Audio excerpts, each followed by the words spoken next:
Eu acho que o Flávio trai e ele nem percebe. Porque eu acho que o Flávio é muito burro. Lula, na nossa... Se a gente fosse fazer uma leitura, quase bíblica da coisa. O Lula é o nosso capeta e o Flávio é o nosso Judas. Pois é, vamos falar então dos pré-candidatos. Vamos começar com Caiado. Por que o povo não deve escolher ele como próximo presidente? Uma coisa que o Caiado tenta passar, o Caiado, assim, conheço ele esteve comigo no impeachment, ele no começo era contra o impeachment da Dilma. Primeira reunião que ele teve depois da primeira manifestação, ele falou, tem um nome a zelar, não cai impeachment, não é sério. Depois, passou umas semanas, ele ficou a favor do impeachment. Ele não é uma figura líder, por mais que ele tenha uma postura de autoridade. Acho ele um bom governador, tá? Acho que ele tem qualidades como governador. Não é essa Brastemp que ele... Mas é um bom governador, ponto. Não vou ser grosseiro com uma figura que sempre tive uma relação positiva com o Caiado. Agora, para você liderar o Brasil, você tem que liderar seu próprio grupo. O Caiado é o líder do partido dele? Se o Caiado for agora pegar um avião lá do Goiás, Ronaldo Caiado sai do Goiás, vai ir lá pro Rio de Janeiro e pousar e falar pro Eduardo Paes, do PSD, do partido dele, faça campanha pra mim, ele vai falar, não, eu faço campanha pro Lula. O Paes, ele tá na campanha do Lula. E se ele for pra Bahia, o PSD da Bahia tá com o Jerônimo, tá também no fundo com as esquerdas. Se ele for encontrar o Braide, lá no Maranhão, o partido dele não tá com ele. Se o seu partido não tá com você, como é que você vai querer liderar um país? Como é que você tem uma candidatura? Então, essas coisas, assim, eles tinham que contar pra população. Olha, primeiro tentar convencer os membros do meu partido. Isso já tira boa parte de qualquer, vamos dizer, sentimento de seriedade na candidatura dele. No fundo, pode ser que ele esteja sendo usado, às vezes, de boa vontade, pelo Kassab, que é uma raposa, que tá no governo do Tarcísio e no governo do Lula ao mesmo tempo, pra ficar se posicionando no tabuleiro e conseguir garantir o apoio pra alguém, pra negociar, retirar a candidatura do próprio Caiado. E aí o Caiado às vezes está sendo usado pelo Kassab, que já usou Ratinho, já usou Leite. Tá com todo mundo. Nunca confia em ninguém que é todo mundo ao mesmo tempo. O Kassab tá com todo mundo ao mesmo tempo. E agora tá usando a figura do Caiado nisso. Então, ele não lidera o próprio bloco. Porque a preferência dele era o Tarcísio, né? Pois é. Veja só, você foi para um partido agora em que o primeiro eles apoiavam o Tarcísio, depois o Ratinho, depois o Leite e agora ele. Enfim. Aldo, vamos lá. Aldo Rebelo, cara, ele tem livro publicado, é uma figura interessantíssima, gosta de história, gosta de boa parte dos assuntos que eu gosto sobre a história brasileira.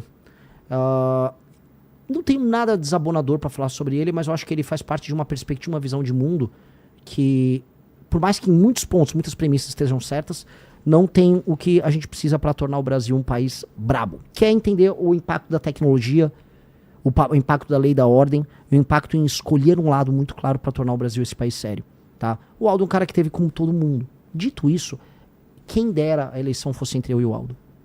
Quem dera. Ele tem proposta. Eu li o Quinto Movimento, o livro dele. Eu confio. Quando o cara tem um livro escrito por ele, à mão, o cara é diferente. Então, meu projeto é melhor, meu grupo é maior. Eu tenho um partido que eu criei com as pessoas ao redor. Sou, portanto, um líder apto a isso. O Aldo tá num partido pequeno que estava negociando agora a saída dele, que é o Democracia Cristã. Então, sou um líder mais apto. Dito isso, gosto do Aldo. Não nego. Quem dera o debate fosse só entre eu e ele. O Danilo Gentili foi em algum momento uma opção ou era uma brincadeira de vocês? Não, nunca foi brincadeira. Eu acho o Danilo Gentili uma pessoa brilhante, inteligentíssima, uma pessoa de sucesso. Mas em que momento ele deixou de ser uma opção real? Acho que o Danilo tem as questões da carreira dele. Uma decisão dele, então. Lógico. Nunca brinquei sobre esse assunto. Poxa, eu volto a colocar a ideia de montar um partido político. É um negócio... Envolve o trabalho de milhares de pessoas ao redor do Brasil. São quase 1 milhão de assinatura coletada. É um trabalho muito colossal. Então, nunca brinquei sobre coisas que envolvam esse trabalho. É o trabalho da minha vida. Então, eu acho o Danilo, de verdade, um cara sensacional. Ele é um exemplo de homem público na vida pessoal, na vida profissional e nas posições políticas que ele adota. O Danilo, e isso eu avalio para todo mundo, o Danilo topa perder pelo aquilo que acredita. Avalie um homem público pelo que ele perde e não pelo que ele ganha no que ele fala. O Danilo Gentili várias vezes correu o risco de perder a posição dele no SBT, várias vezes sofreu pressões do governo A, B ou C, tentaram cancelar a carreira dele várias vezes, ele nunca moveu o pé das posições dele. Se ele topasse, era ele de presidente e Eu você já de tinha vice? anunciado ele há muito tempo, falei, pô, vem Danilo, vem Danilo, vem Danilo. Mas você iria de vice ou não ia ficar nos Eu bastidores? nunca quis ser vice, eu nunca quis ser candidato a deputado. Eu acho que para as pessoas que estão ao nosso redor, veja, eu sempre fui uma grande liderança do MBL. A cara do IB. Mas eu tinha que me provar. O que eu me provei como líder? A montagem do partido. As pessoas falam, o Renan é especial, o Renan tem uma capacidade de executar especial depois da montagem da operação da Valete e da montagem do partido. Aí os próprios me falaram, pô, é o Renan. O Renan, né, eu me credenciei por conta dessa leitura que eu entreguei. Já tá falando na terceira pessoa. Perigo. Acabei de meter um Ronaldo Caiado. O Renan Santos! Vamos lá, é o Augusto Cury, próximo? Vamos lá. Ele, inclusive, lançou a pré-candidatura aqui no programa. A gente tomou um susto, né? Chamou ele como convidado e no meio do programa ele falou, sou pré-candidato. Soltou essa bomba na nossa mão. Soltou a bomba aqui. Eu conheço muito pouco do Augusto Cury. É um autor best-seller. Muito pouco, cara. Assim... Eu não sei, não tô de nenhuma maneira diminuindo. É que eu nunca li os livros dele, conheço pouco dele como Então já influenciador. passa pro próximo Não aí. sei as ideias do Augusto Cury. Quem é o próximo aí, diretor? Temos o Lula e o Flávio. Então, quem que você falar primeiro, Flávio ou Lula? Pô, Ou melhor, quem você quer deixar pro final? assim, sobre o Lula, cara, assim... Não, você vai falar do Lula. Eu vou falar do Lula, já coloque chego a no foto Lula. do Lula, por que não escolhê-lo como próximo presidente? Que seria o 4º mandato, certo? Eu já comecei por isso, né? Mas, veja, você quantos anos, Vilela? Eu, 55, faço 56. Tenho 42. Então, toda a nossa vida Tira essa produtiva... notificação aí, que rapaz. isso? Deixa eu desligar. Tô Toda a nossa Tô vida procurando onde produtiva... era isso aí. Oi. mal aí, ó. Tô até tirando aqui, ó. Hã? Ah, esqueceu do Zema, diretor. Tá bom, ele é o próximo. Pô, foi Lula, Zema e Flávio, Tá. pronto. Toda a nossa vida produtiva foi marcada por governos do Lula. A gente se tornou mais produtivo, a gente investiu nas nossas carreiras, a gente tomou as decisões como homens maiores de idade em um país governado basicamente por ele ou pela sucessora dele, pela Dilma. Eles venceram praticamente tudo de 2002 pra cá. E o Brasil não se tornou um país melhor. A gente viu o problema da violência aumentar. A gente viu o Brasil entrar num voo de galinha e cair. A gente viu os maiores escândalos de corrupção da nossa história se sucederem. A gente viu a gente se alinhar a um bloco internacional de nações que cometem os crimes dos mais diversos. A gente financiou a ditadura na Venezuela, a gente financiou a ditadura na África. A gente viu o início de discussões no Brasil sobre ódios interregionais. A gente viu o PT dividir o Brasil. A divisão que a gente tem no Brasil, falando, é o direito civil. Mentira, quem dividiu como política foi o PT. Foi a estratégia que o João Santana adotou com o Lula após o Lula ter o Bolsa Família, que aí ele ficou realmente hegemônico no Nordeste. O Lula ganhou em 2002 com um voto bem distribuído por toda a nação. Tinha voto no Sul, daí ele ganhou em São Paulo em 2002. Entendeu? Então, o PT, naquela época, fez essa escolha, ele dividiu o Brasil em dois. Então, o Lula fez tudo isso. O Brasil não se tornou um país grande. O Brasil se tornou um país que ganhou o apelido de anão diplomático. O Brasil perdeu todas as grandes oportunidades de se tornar uma das grandes nações da história. Se o Brasil tivesse feito as reformas de competitividade que a gente está falando em fazer, que eu comentei hoje num programa, durante o governo Lula nos anos 2000, o Brasil teria estourado, deslanchado. Se previdência, reforma administrativa, se reforma trabalhista, se, vamos dizer, o cuidado com a questão fiscal permitindo que os juros ficassem baixos, tudo isso acontecesse naquela época, o Brasil tinha infraestrutura, empresas se instalavam aqui, tinha complexidade, o mundo era outro. Não foi isso que aconteceu. O Lula vendeu a janta para pagar o almoço, ou seja, ele vendeu o nosso futuro para ele poder comprar os carguinhos dele, ganhar as eleições dele e a sucessora dele, a Dilma. Portanto, o Lula é o grande câncer da nossa geração. O Lula tem que deixar de existir do ponto de vista político. A memória política do Lula tem que ser esquecida. O Lula foi o grande desperdício geracional nosso. E o Lula também representa uma geração, os sonhos da geração dos anos 60, 70 no Brasil, meio de esquerda e tal, que não larga o nosso pé. Não larga, parece que a gente tem que viver o tempo todo o sonho daquela pessoa que assistiu o filme Ainda Estou Aqui, as brigas da ditadura militar, aquelas categorias de pensamento idiotas. O Lula tem que sumir, vai dar pombo pro milho, Lula, vai cuidar da Janja. Já deu, o governo dele cansou, ele mesmo tá cansado. Todo mundo percebe que o Lula já não consegue raciocinar direito, ele tá cansado, ele tá sem energia. Esse homem sem energia, deprimido, cansado, que já não nem sabe qual é o projeto dele do Brasil, tanto que qual é a proposta dele? Pé de meia, vou te dar uma graninha pra você ir pra aula. Ir pra aula é obrigação. Vou te dar um botijão de gás. Vou te dar energia elétrica. É isso o projeto de Brasil do PT?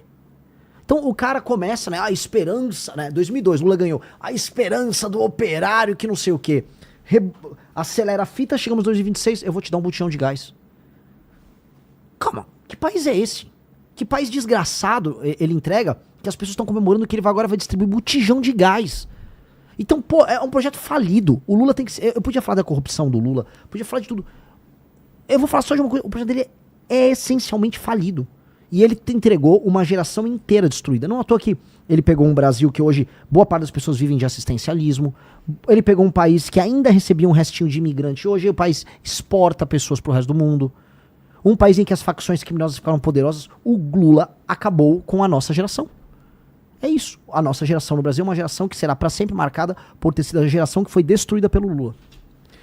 Tem chance dele desistir? Se a direita estiver muito à frente, Tem. você acha que ele corre o risco de perder e fala, putz, eu não vou terminar minha biografia assim? Tem. E aí Mas ele não criou um sucessor, e aí? Mas aí, cara, ele bota no segundo turno, talvez, um Haddad ou um Camilo, talvez. Porque eu acho assim, pra quem rodou no Ceará, Maranhão, saiu até pesquisa Metrópolis que eu tava roubando o voto deles no Nordeste. Isso é matéria do Metrópolis, desculpa. Os filhos do eleitor do Lula no Nordeste não gostam do Lula. Os filhos do eleitor do Lula no Nordeste querem uma vida que vá além do vou receber uma bolsa e o prefeito da cidade vai fazer um negocinho aqui e o Lula gosta da gente. As pessoas querem mais do que isso.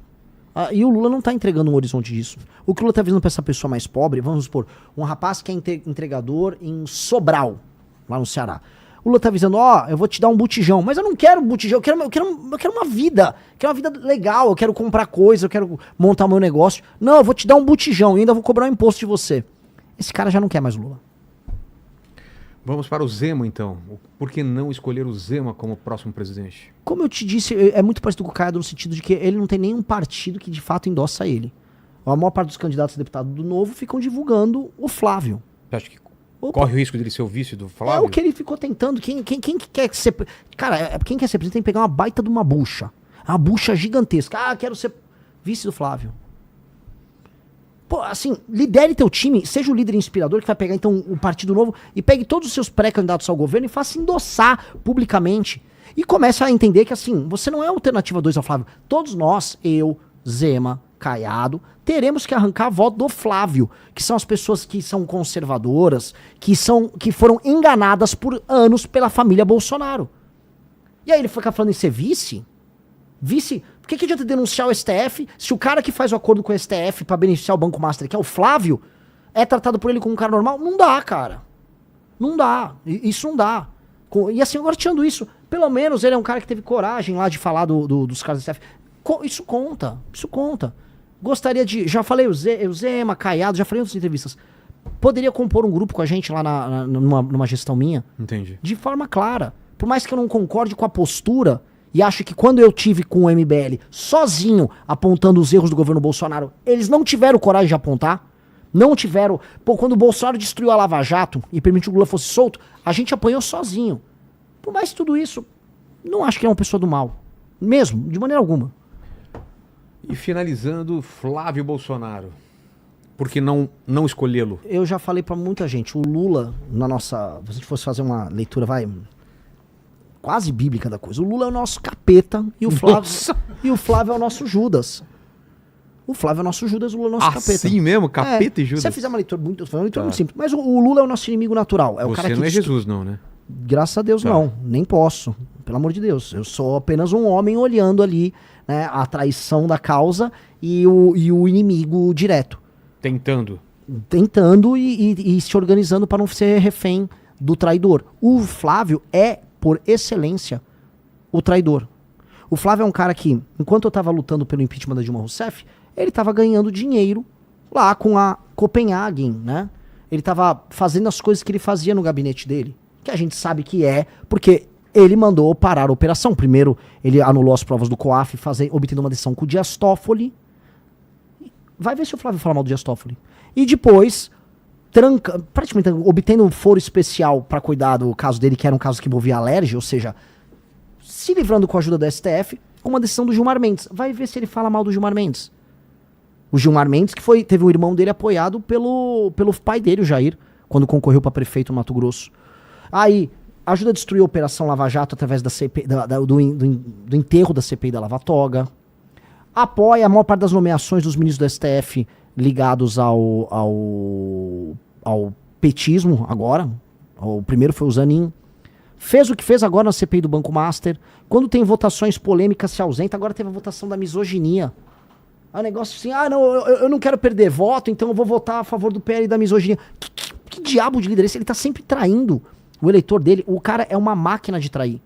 Só que eu acho, vou ser sincero, Vilela, eu acho que ele nem percebe. Eu acho que o Flávio trai e ele nem percebe. Porque eu acho que o Flávio é muito burro. Acho que o Flávio é muito burro. Por que você acha que ele foi escolhido? Ele não era a primeira Porque opção. ele é filho, né? Porque ele tem a marca. Não, o Tarcísio e a Michele.